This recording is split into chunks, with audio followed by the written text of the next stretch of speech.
Hello everyone, welcome to my channel all about biology and this is Jyoti Verma. और आज यहाँ पर हम लोग बात करने वाले हैं मेगा गैमेटोजेनेसिस के बारे में, यानी कि डेवलपमेंट ऑफ फीमेल गैमेटोफाइट या फिर एम्ब्रियो सैक के बारे में आज हम यहाँ पर बात करेंगे। इससे पहले हम लोग मेगा स्पोरोजेनेसिस को डिटेल में देख चुके थे और हमने वहाँ पर देखा था कि किस तरीके से आर्किस्पोरियल सेल से मेगा स्पोर्स का फॉर्मेशन हो रहा था। अब उसके बाद की जो प्रोसेस आती है वो मेगा गैमेटोजेनेसिस के अंडर आती है और यहाँ पर जो फंक्शनल मेगास्पोर है उससे एक एम्ब्रियो सैक का फॉर्मेशन होता है जिसे हम फीमेल गैमेटोफाइट भी कहते हैं। ध्यान रखिएगा, एम्ब्रियो सैक और फीमेल गैमेटोफाइट दोनों एक ही है, इसलिए आप इसमें कंफ्यूज मत होइएगा। तो यहाँ पर the first cell of the female gametophyte is the megaspore. इस प्रोसेस के दौरान जो फर्स्ट सेल होती है वो मेगास्पोर होती है और मेगास्पोर भी कैसा, फंक्शनल मेगास्पोर। अब यहाँ पर ये पूरी प्रोसेस किस तरीके से शुरू होगी उसको यहाँ पर हम देखते हैं। यहाँ पर आप मेगा गैमेटोजेनेसिस की पूरी प्रोसेस को देख सकते हो, किस तरीके से यहाँ पर एक मेगास्पोर से एम्ब्रियो सैक यानी कि फीमेल गैमेटोफाइट का फॉर्मेशन होता है। इसको हम यहाँ पर देख सकते हैं। इस पूरी प्रोसेस को हम मेगा गैमेटोजेनेसिस के नाम से जानते हैं, जहाँ पर एक एम्ब्रियो सैक यानी कि फीमेल गैमेटोफाइट का फॉर्मेशन होता है। और एम्ब्रियो सैक कई टाइप्स के होते हैं, monosporic embryo sac, bisporic embryo sac, tetrasporic embryo sac. यहाँ पर हम लोग जो मेगा गैमेटोजेनेसिस देखने वाले हैं वो मोनोस्पोरिक एम्ब्रियो सैक के रेफरेंस में देखेंगे, क्योंकि ये जो एम्ब्रियो सैक है इसमें पॉलीगोनम टाइप एम्ब्रियो सैक आता है और ये जो एम्ब्रियो सैक है पॉलीगोनम टाइप एम्ब्रियो सैक ये आपको ज़्यादातर एंजियोस्पर्म्स के केस में देखने को मिलता है। इसीलिए हम इसके डेवलपमेंट को देखेंगे मेगा गैमेटोजेनेसिस के अंडर।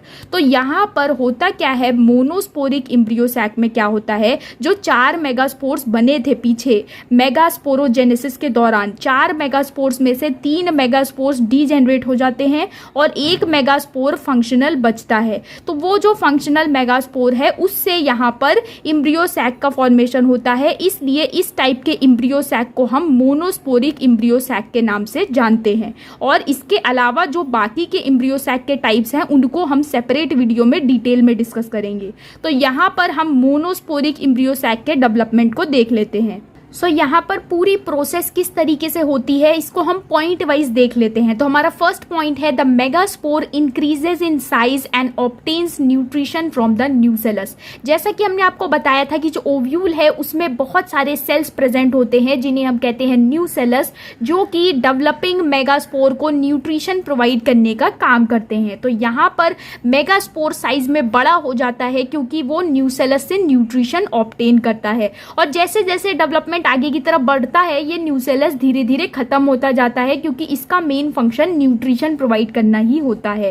अब इसके बाद क्या होता है, ये जो मेगास्पोर का न्यूक्लियस है ये माइटोसिस करता है, जिसकी वजह से 2 न्यूक्लियाई यहाँ पर बनते हैं और वो दोनों न्यूक्लियाई 2 अपोजिट पोल पर चले जाते हैं। जैसा कि आप यहाँ पर देख सकते हो ये फंक्शनल मेगास्पोर था, इसके न्यूक्लियस में माइटोसिस यानी कि फर्स्ट न्यूक्लियर डिवीजन होता है जिससे कि 2 न्यूक्लियाई बनते हैं और वो दोनों न्यूक्लियाई अपोजिट पोल पर चले जाते हैं। अब इसके बाद क्या होता है, इसके बाद the nuclei at the poles undergo second mitotic division forming 2 nuclei at each pole. अब यहाँ पर दोनों एंड पर जो न्यूक्लियाई है इनमें फिर से माइटोसिस होती है, यानी कि यहाँ पर सेकेंड न्यूक्लियर डिवीजन होता है और इसमें क्या होगा, ये इससे एक न्यूक्लियाई और बनेगा, इससे एक न्यूक्लियाई और बनेगा। तो टोटल यहाँ पर आपको 4 न्यूक्लियाई देखने को मिलते हैं, एक पोल पर 2। तो इस तरीके से आप यहाँ पर देख सकते हो। और एक चीज़ और आप ध्यान रखिएगा कि यहाँ पर माइटोसिस यानी कि न्यूक्लियर डिवीजन तो हो रहा है, लेकिन यहाँ पर साइटोकाइनेसिस यानी कि वॉल फॉर्मेशन नहीं हो रहा है। वॉल फॉर्मेशन कब होगा ये अभी हम आपको बताएंगे भी।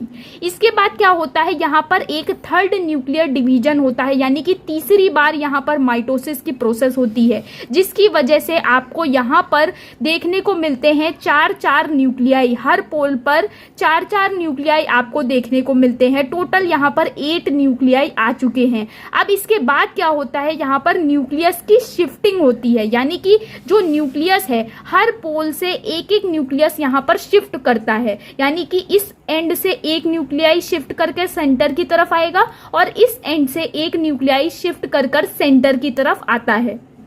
तो आप यहाँ पर देख सकते हो इस तरीके से ये न्यूक्लियाई यहाँ पर शिफ्ट हो चुका है। अब इसके बाद जब ये पूरी शिफ्टिंग हो चुकी होती है और 3 बार माइटोसिस यानी कि न्यूक्लियर डिवीजन हो चुका होता है, तब साइटोकाइनेसिस यानी कि वॉल फॉर्मेशन होता है। और यहाँ पर वॉल फॉर्मेशन होने के बाद जो पूरा स्ट्रक्चर बनता है इसे हम कहते हैं एम्ब्रियो सैक। तो ये जो स्ट्रक्चर बना है यहाँ पर साइटोकाइनेसिस यानी कि वॉल फॉर्मेशन के बाद, ये है एम्ब्रियो सैक, जिसे हम कहते हैं पॉलीगोनम टाइप एम्ब्रियो सैक, जिसमें कि आपको 7 सेल्ड 8 न्यूक्लिएट कंडीशन दिखाई देती है। और ये एम्ब्रियो सैक आपको ज्यादातर एंजियोस्पर्म्स के केस में देखने को मिलता है, इसीलिए हम इसकी स्टडी कर रहे हैं मेगा गैमेटोजेनेसिस के अंडर। तो यहाँ पर ये जो एम्ब्रियो सैक बना है इसमें क्या क्या चीजें आपको देखने को मिलती हैं। इसमें 2 एंड्स हैं, यानी कि ओव्यूल के अंदर जो चलाजा वाला रीजन है, चलाजा वाला पोल है, उसकी तरफ आपको एंटीपोडल सेल्स देखने को मिलते हैं। ये जो 3 सेल्स हैं इन्हें हम एंटीपोडल सेल्स कहते हैं। एम्ब्रियो सैक में यहाँ पर ये जो एंड है ये माइक्रोपाइल की तरफ होता है, ओव्यूल के माइक्रोपाइल की तरफ होता है। और इसमें आपको दिखाई देते हैं 2 सेल्स जिन्हें हम कहते हैं सिनर्जिड सेल्स। इसमें कुछ फिंगर लाइक प्रोजेक्शंस प्रेजेंट होते हैं जिन्हें हम कहते हैं फिलीफॉर्म एपरेटस। और यहाँ पर आपको एक स्ट्रक्चर दिखाई देता है जिसे हम कहते हैं एग सेल। अब यहाँ पर क्या है, इसके अलावा जो ये एग सेल है और जो सिनर्जिड सेल है इनको मिलाकर हम बोलते हैं एग एपरेटस। और सेंटर में आपको 2 न्यूक्लियाई दिखाई देते हैं जिन्हें हम कहते हैं पोलर न्यूक्लियाई। और इस बड़े से सेल को हम बोलते हैं सेंट्रल सेल। तो ये पूरा स्ट्रक्चर है एम्ब्रियो सैक का, जिसे हम कहते हैं मोनोस्पोरिक एम्ब्रियो सैक, जिसमें जो टाइप है वो है पॉलीगोनम टाइप एम्ब्रियो सैक। और यहाँ पर आपको जो कंडीशन देखने को मिलती है वो है 7 सेल्ड 8 न्यूक्लिएट कंडीशन। 7 सेल्ड क्योंकि आपको यहाँ पर 3 एंटीपोडल्स, 2 सिनर्जिड और 1 एग और 1 सेंट्रल सेल, टोटल यहाँ पर आपको 7 सेल्स देखने को मिलते हैं। 1 2 3 4 5 6 और 7 सेल्स। और न्यूक्लियाई की अगर हम बात करें तो आपको 1 2 3 4 5 6 7 8 न्यूक्लियाई देखने को मिलते हैं। तो इस तरीके से आपको यहाँ पर पॉलीगोनम टाइप एम्ब्रियो सैक का फॉर्मेशन होता हुआ दिखाई देता है। सो यहाँ पर आप रिटन कंटेंट देख सकते हो मेगा गैमेटोजेनेसिस की प्रोसेस का। जो चीज़ें हमने आपको समझाई उसी का ये रिटन फॉर्मेट है यहाँ पर। तो मेगास्पोर साइज में इंक्रीज हुआ, उसमें माइटोसिस हुई, उसके बाद उसमें सेकेंड टाइम माइटोसिस हुई, देन थर्ड टाइम माइटोसिस हुई, 8 न्यूक्लियाई बने। उसके बाद क्या हुआ, जो न्यूक्लियाई थे वो शिफ्ट हुए, एक माइक्रोपाइलर एंड से एक चैलाजल एंड से, और वो सेंटर में आ गए, उन्हें हमने कहा पोलर न्यूक्लियाई। और फर्टिलाइजेशन के पहले ये दोनों पोलर न्यूक्लियाई फ्यूज कर सेकेंडरी न्यूक्लियस बनाते हैं। इसके बारे में हम आगे देखेंगे जब हम फर्टिलाइजेशन को पढ़ेंगे। इसके बाद वॉल फॉर्मेशन यानी कि साइटोकाइनेसिस की प्रोसेस होती है, जिससे कि 7 सेल्ड 8 न्यूक्लिएट एम्ब्रियो सैक बनता है, जिसे हम पॉलीगोनम टाइप एम्ब्रियो सैक कहते हैं, या फिर इसे हम फीमेल गैमेटोफाइट भी कह सकते हैं। तो ये था पूरा रिटन कंटेंट जो आप अपने एग्जामिनेशन में यूज कर सकते हो लिखते वक्त। सो यहाँ पर आपको अगर पॉलीगोनम टाइप एम्ब्रियो सैक पर शॉर्ट नोट लिखना हो तो आप किस तरीके से लिख सकते हो वो भी हम यहाँ पर आपको बताए दे रहे हैं। अगर आपसे शॉर्ट नोट में पूछा जाता है पॉलीगोनम टाइप एम्ब्रियो सैक, तो आप पॉलीगोनम टाइप एम्ब्रियो सैक का डायग्राम बना दीजिएगा जो अभी हमने आपको दिखाया, और उसके साथ आप ये पॉइंट्स इंक्लूड कर सकते हो। तो ये जो है the most common type of embryo sac is polygonum type embryo sac. इसको सबसे पहले डिस्क्राइब किया था स्ट्रासबर्गर ने 1879 में पॉलीगोनम डाइवेरिकेटम में, इसीलिए इस टाइप का नाम पॉलीगोनम टाइप एम्ब्रियो सैक पड़ा, क्योंकि इसको सबसे पहले पॉलीगोनम डाइवेरिकेटम में देखा गया था। इस टाइप के एम्ब्रियो सैक में क्या होता है, 4 मेगास्पोर्स में से 3 मेगास्पोर जो कि माइक्रोपाइलर एंड की तरफ है वो डिजेनरेट हो जाते हैं, और 1 मेगास्पोर जो चैलाजल एंड की तरफ है वो फंक्शनल रहता है। यही मेगास्पोर 3 बार माइटोसिस करता है और फिर इसमें वॉल फॉर्मेशन होता है न्यूक्लियाई के चारों ओर, और अल्टीमेटली 7 सेल्ड 8 न्यूक्लिएट स्ट्रक्चर का फॉर्मेशन होता है, जिसे हम पॉलीगोनम टाइप एम्ब्रियो सैक के नाम से जानते हैं। तो अगर आपसे पूरी प्रोसेस पूछी गई है तो आप पूरा डायग्राम बना सकते हो। अगर आपसे सिर्फ स्ट्रक्चर पूछा गया है, structure of polygonum type embryo sac, तो आप सिर्फ उसका स्ट्रक्चर बना सकते हो और इन पॉइंट्स को इंक्लूड कर सकते हो। इसके साथ साथ आप अपने आंसर्स को और इलेबोरेट भी कर सकते हो अपने अकॉर्डिंग।